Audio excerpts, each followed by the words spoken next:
Hello everyone, welcome to a brand new episode of revise with Mihir. आज के एपिसोड में हम अपने इकोनॉमिक सब्जेक्ट के फिस्कल पॉलिसी वाले टॉपिक का रिवीजन करने वाले हैं। देखो, कोई भी इकोनॉमी, कोई भी कंट्री में दो प्राइमरी इंस्टीट्यूशंस रहते हैं जो उस कंट्री के फाइनेंशियल डिसीजंस लेते हैं। सबसे पहला आता है गवर्नमेंट और दूसरा आता है सेंट्रल बैंक।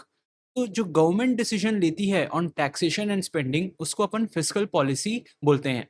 और जो सेंट्रल बैंक डिसीजंस लेती है मनी सप्लाई के ऊपर और कितना क्रेडिट अवेलेबल होगा एक इकोनॉमी में, उसको अपन मॉनेटरी पॉलिसी बोलते हैं। कोई भी गवर्नमेंट के लिए टैक्स कलेक्ट करना एक रेवेन्यू है और पब्लिक स्पेंडिंग करना एक एक्सपेंडिचर है। अपन बोलते हैं कि गवर्नमेंट का बजट बैलेंस्ड है जब गवर्नमेंट का revenue is equal to government का एक्सपेंडिचर। अपन बोलते हैं गवर्नमेंट का बजट सरप्लस है when revenue is more than expenditure, और बजट डेफिसिट है जब revenue is less than expenditure. जब गवर्नमेंट का डेफिसिट इंक्रीज होता है, मतलब जब गवर्नमेंट खर्चा ज्यादा कर रही है और कमा रही कम है, तो अपन बोलते हैं गवर्नमेंट का जो फिस्कल पॉलिसी है वो एक्सपेंशनरी इन नेचर है और वो इकोनॉमी को स्टिमुलेट करेगा, वो जीडीपी इंक्रीज करेगा। जब गवर्नमेंट का सरप्लस इंक्रीज होता है, मतलब गवर्नमेंट खर्चा कम कर रही है, कमा ज्यादा रही है, तो अपन बोलते हैं गवर्नमेंट का fiscal policy is contractionary in nature. इससे आपका जीडीपी ग्रोथ में रेस्ट्रिक्शन आता है। हर गवर्नमेंट का ये एम रहता है कि वो एक स्टेबल इकोनॉमी क्रिएट करे, एक ऐसा इकोनॉमी क्रिएट करे जहां पे पॉजिटिव ग्रोथ रेट हो और इन्फ्लेशन लेवल कंट्रोल में हो, देयर इज लो इन्फ्लेशन।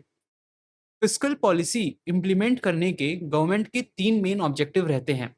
सबसे पहला ऑब्जेक्टिव है कि गवर्नमेंट फिस्कल पॉलिसी को यूज करके ओवरऑल एग्रीगेट डिमांड और इकोनॉमिक एक्टिविटी को इन्फ्लुएंस करना चाहती है।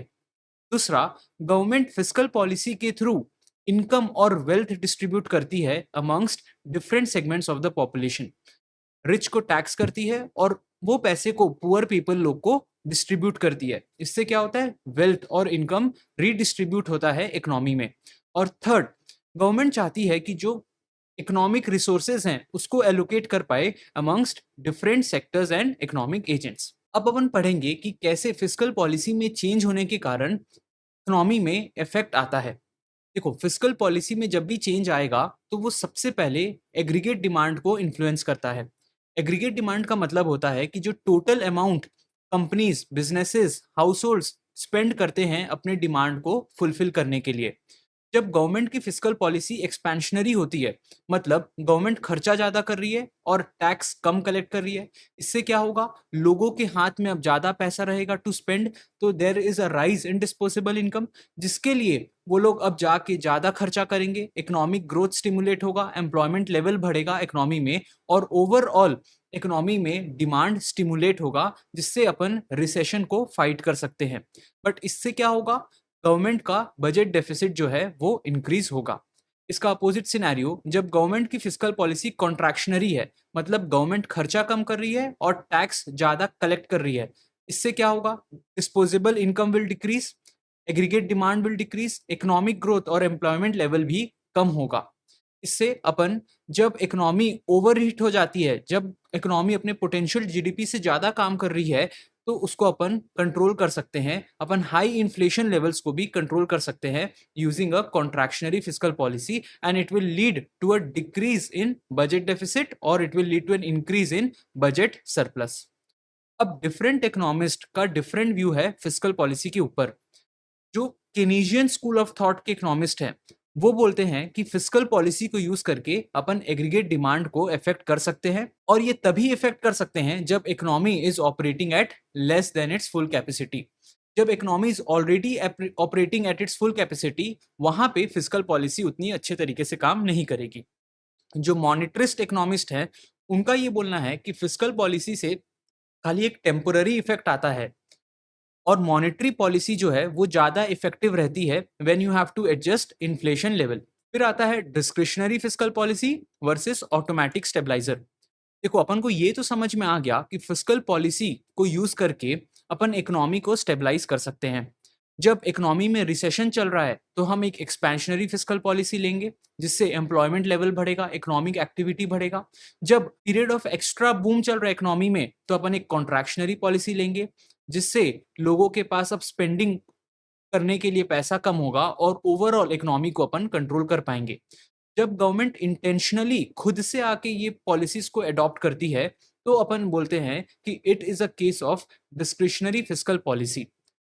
ऑन दी अदर हैंड, जब ये चीज ऑटोमेटिक होती है एंड कोई पॉलिसी मेकर, कोई गवर्नमेंट आके रिस्पॉन्स नहीं दिया है बट ये खुद से हो गया, it is a naturally occurring outcome, तब अपन बोलते हैं कि this is a case of automatic stabilization. ये कैसे होता है समझो। जैसे इकोनॉमी स्लो डाउन होती है तो अनएम्प्लॉयमेंट बढ़ता है, टैक्स रेवेन्यू गवर्नमेंट का कम होता है, गवर्नमेंट की स्पेंडिंग बढ़ती है on social security, on providing unemployment benefit. तो गवर्नमेंट की स्पेंडिंग बढ़ी और रेवेन्यू कम हुआ। This is a case of budget deficit and it is an indication of expansionary policy. Recession के समय अपन देखें गवर्नमेंट को वैसे भी एक्सपेंशनरी फिस्कल पॉलिसी करना चाहिए और यहाँ पे ऑटोमेटिकली रिसेशन के समय एक्सपेंशनरी पॉलिसी हो गया। So this is a case of automatic stabilization. इसी का दूसरा एग्जांपल समझो। जब इकोनॉमी बूम कर रही है तो एम्प्लॉयमेंट बढ़ रहा है, इनकम बढ़ रहा है, गवर्नमेंट जो टैक्सेस कलेक्ट करेगी वो भी इंक्रीज होगा, सोशल स्पेंडिंग में जो गवर्नमेंट खर्चा करेगी वो डिक्रीज होगा। तो गवर्नमेंट का इनकम बढ़ा, गवर्नमेंट की स्पेंडिंग कम हुई, so this will decrease the deficit और it will increase the government surplus, which is an example of contractionary policy. अपन यही चाहते थे कि जब इकोनॉमी बूम हो तो गवर्नमेंट कॉन्ट्रैक्शनरी पॉलिसी अडॉप्ट करे और ये ऑटोमेटिकली हो गया। So this again is an example of automatic stabilization. फिर आता है budget deficit and national debt. देखो डेफिसिट कब होता है, जब आप खर्चा ज्यादा करते हो जितना आप कमाते हो उससे, और इस खर्चा को फाइनेंस करने के लिए आप डेट लेते हो। तो जो गवर्नमेंट डेट है जिसको अपन नेशनल डेट बोलते हैं, वो एक्यूमुलेशन है of all this deficits over time. अपन एक मेट्रिक को यूज करते हैं to track whether the government has taken sufficient debt और the government has taken more debt. उस मेट्रिक को बोलते हैं डेट टू जीडीपी रेशियो। जब ये मेट्रिक एक सर्टेन पॉइंट से ज्यादा इंक्रीज हो जाता है तब उस कंट्री की सॉल्वेंसी जो है वो क्वेश्चन में आ जाती है। जब real growth in the economy is lower than the interest rate, मतलब आपकी कमाई जो है वो कम तेजी से बढ़ रही है जितना तेजी से आपका इंटरेस्ट रेट बढ़ रहा है, तो आपका जो डेट टू जीडीपी रेशियो है वो और खराब होगा, इट विल इंक्रीज। जब आपका growth in the economy is higher than the interest rate, मतलब आपकी कमाई तेजी से बढ़ रही है और आपका जो इंटरेस्ट रेट है जो आपको पे करना है वो कम तेजी से बढ़ रहा है, ये आपके लिए अच्छा है। So your debt ratio will improve, इसका मतलब your debt to GDP ratio will decrease. Now whether we should be concerned about debt to GDP ratio, ये एक मैटर ऑफ आर्ग्यूमेंट है। There are people who say कि भाई this debt to GDP ratio, this deficit should not concern us, and then there are other set of people those who say कि भाई this deficit should concern us। पहले अपन पढ़ते हैं कि why this deficit should not concern us। देखो पहला example, जब ये debt is financed internally by fellow citizens, government debt ले रही है पर किन से ले रही है, अपने ही लोगों से ले रही है, तो high debt level is not much of a concern. जब गवर्नमेंट डेट लेके कैपिटल एक्सपेंडिचर करती है, ऐसे प्रोजेक्ट्स में इन्वेस्ट करती है जो आपकी प्रोडक्टिविटी को इंक्रीज करेंगे, तो आपका जो फ्यूचर अर्निंग बढ़ेगा उससे वो सफिशिएंट होगा आपके डेट को रीपे करने के लिए। फिर अगर गवर्नमेंट ने आज ज्यादा डेट लिया है, इससे गवर्नमेंट एक और रोबस्ट और एफिशिएंट टैक्स स्ट्रक्चर बनाएगी जो ओवरऑल इकोनॉमी के लिए हेल्पफुल होता है। फिर जैसे जैसे गवर्नमेंट अपना डेट इंक्रीज करती है, इसको देखते हुए प्राइवेट सेक्टर अपनी सेविंग्स भी इंक्रीज करने लग जाता है और इसी को अपन रिकार्डियन इक्विवेलेंस बोलते हैं।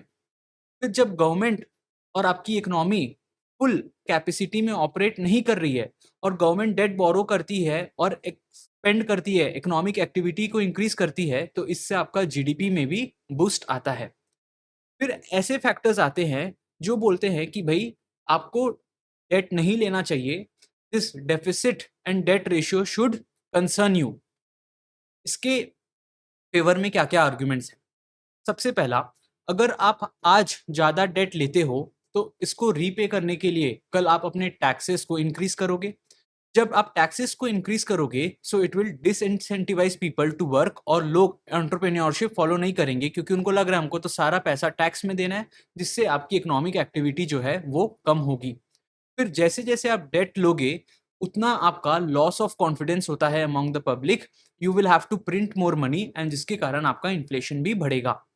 फिर आया कि जैसे जैसे आप अपना डेट लेवल को इंक्रीज करते हो, ओवरऑल इंटरेस्ट रेट भी इकोनॉमी में इंक्रीज होगा अब जब इंटरेस्ट रेट इंक्रीज होगा इकोनॉमी में, तो जो प्राइवेट सेक्टर वाले लोग हैं वो बोरो नहीं कर पाएंगे, और जब वो बोरो नहीं करेंगे तो वो इन्वेस्ट नहीं करेंगे, जिसके कारण आपकी इकोनॉमी में ग्रोथ जो है वो कम होगी and it will lead to crowding out effect. फिर आता है फिस्कल पॉलिसी टूल्स। मैंने आपको बताया था कि गवर्नमेंट फिस्कल पॉलिसी को इम्प्लीमेंट करती है यूजिंग टू टूल्स, एक अपनी स्पेंडिंग को रेगुलेट करके और दूसरा अपने रेवेन्यू को, अपने टैक्स कलेक्शन स्कीम को रेगुलेट करके। तो सबसे पहले अपन पढ़ेंगे स्पेंडिंग टूल्स। ये तीन टाइप के होते हैं। एक होता है ट्रांसफर पेमेंट। जो भी गवर्नमेंट डिस्ट्रीब्यूट करती है, अलाउंसेस देती है, वेलफेयर पेमेंट्स में खर्चा करती है, जिससे वेल्थ रीडिस्ट्रीब्यूट होता है, वो आता है ट्रांसफर पेमेंट में। और ध्यान रखना, ये ट्रांसफर पेमेंट जो है वो जीडीपी कैलकुलेशन में इंक्लूड नहीं होता है। अभी तो इकोनॉमी में बहुत चर्चा भी हो रहा है इस टॉपिक का कि भाई रीडिस्ट्रीब्यूट करना है हमको वेल्थ को। It is not a good thing, क्योंकि ये आपके जीडीपी को इंक्रीज नहीं करता है। This is not included in the GDP calculation. फिर आता है करंट स्पेंडिंग। जो भी गवर्नमेंट खर्चा करती है on basic goods and services, जो रिकरिंग ऑनगोइंग बेसिस में खर्चा होता है, वो आता है आपका करंट स्पेंडिंग में। फिर आता है कैपिटल एक्सपेंडिचर। जो भी गवर्नमेंट खर्चा करती है on developing infrastructure, on increasing the productive capacity of the economy, जैसे ब्रिजेस हुआ, हॉस्पिटल्स हुआ, रोड्स हुआ, ये सब कैपिटल एक्सपेंडिचर का पार्ट बनता है। Now why is government spending justified? देखो, कुछ एसेंशियल सर्विसेज हैं, जैसे डिफेंस हुआ, जैसे हॉस्पिटल हुआ, जो जरूरी है सिटीजन्स के लिए। फिर इंफ्रास्ट्रक्चर स्पेंडिंग से ओवरऑल कंट्री की ग्रोथ इंक्रीज होती है। गवर्नमेंट स्पेंडिंग से एक मिनिमम लेवल ऑफ इनकम मिलता है लोगों को। It helps to manage aggregate demand, और it also encourages development of some innovative projects जो काफी ज्यादा रिस्की हैं और वहां पे कोई भी पैसा नहीं डालना चाह रहा है।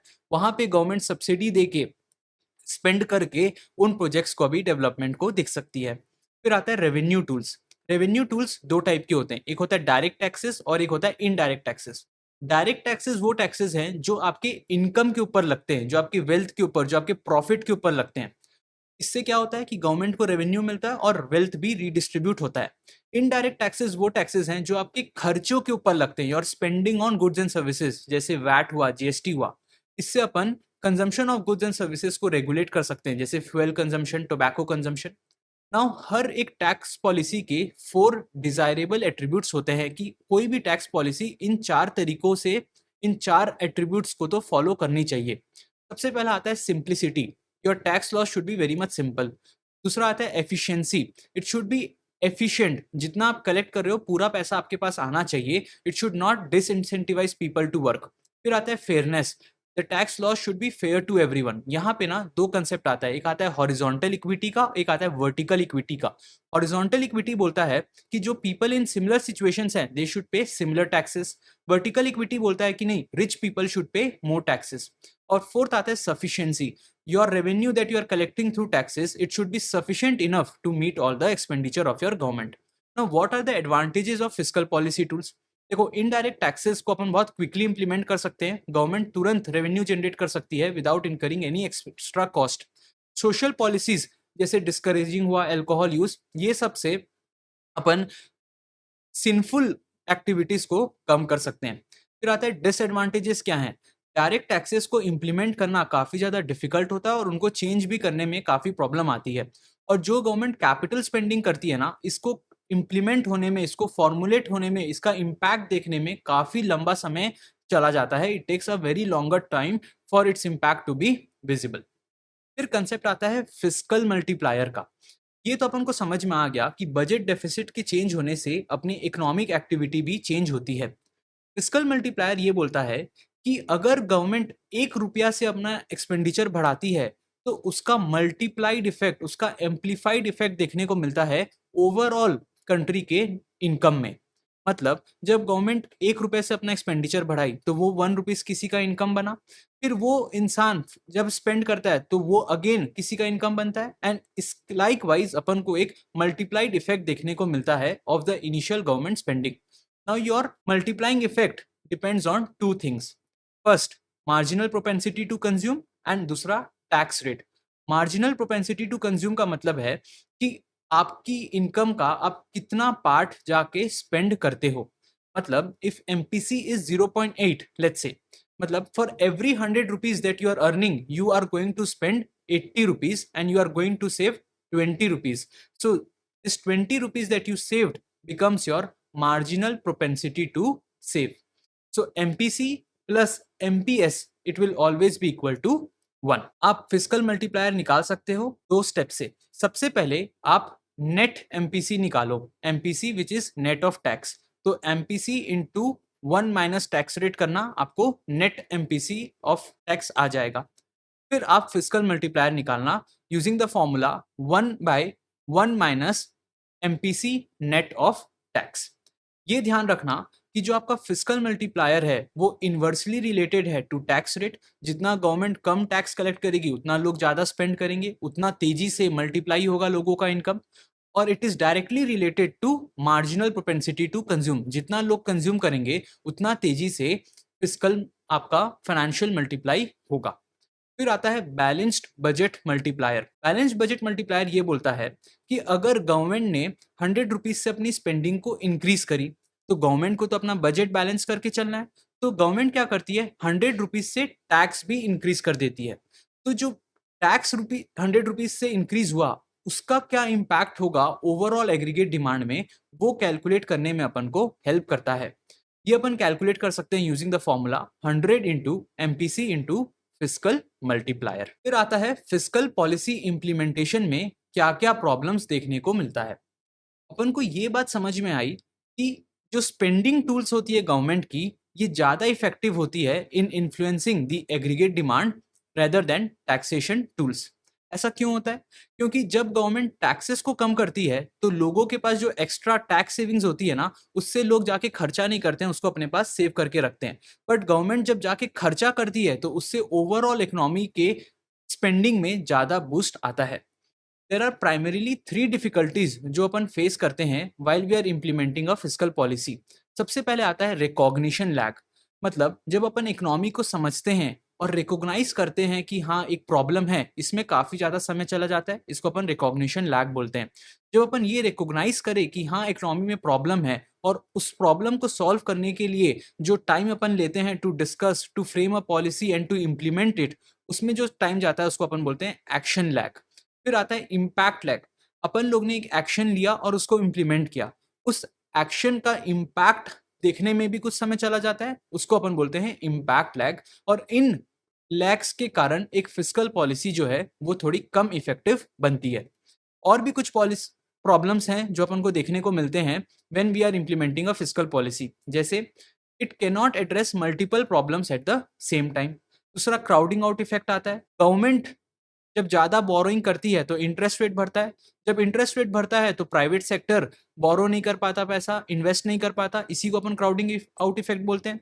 फिर फिजिकल पॉलिसी से अपन एग्रीगेट डिमांड वाले प्रॉब्लम्स को तो सॉल्व कर पाते हैं, बट सप्लाई शॉर्टेज वाले प्रॉब्लम्स को सॉल्व नहीं कर पाते. और जब इकोनॉमी ऑलरेडी अपने फुल कैपेसिटी में काम कर रही है तो वहां पे अगर आप एक्सपेंशनरी फिजिकल पॉलिसी इंप्लीमेंट करते हो तो वो सिचुएशन को और खराब कर देगा, वो आपकी इकोनॉमी में इन्फ्लेशन लेवल को इंक्रीज कर देगा. फिर एक केस आता है स्ट्रक्चरल बजट डेफिसिट का.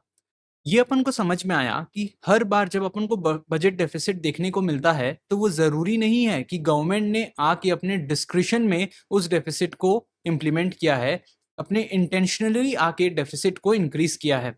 कभी कभी वो ऑटोमेटिक स्टेबलाइजर्स के कारण खुद से भी ट्रिगर हो सकता है. It can be a naturally occurring outcome. तो जब अपन ये समझना चाहते हैं कि whether a deficit is caused by a government policy intentionally or it has automatically occurred, तब अपन एक मेजर को यूज करते हैं जिसको अपन स्ट्रक्चरल बजट डेफिसिट बोलते हैं. इसका दूसरा नाम है cyclically adjusted budget deficit.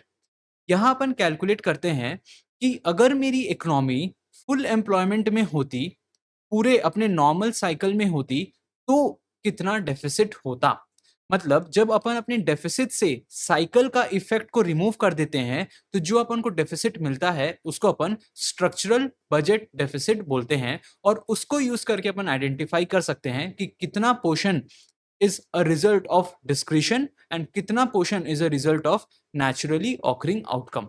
So this marks the completion of your revision for this topic. Stay tuned for the next episode. Until then, take care, bye bye, and happy learning. And also, do subscribe to our YouTube channel, like, share, and comment.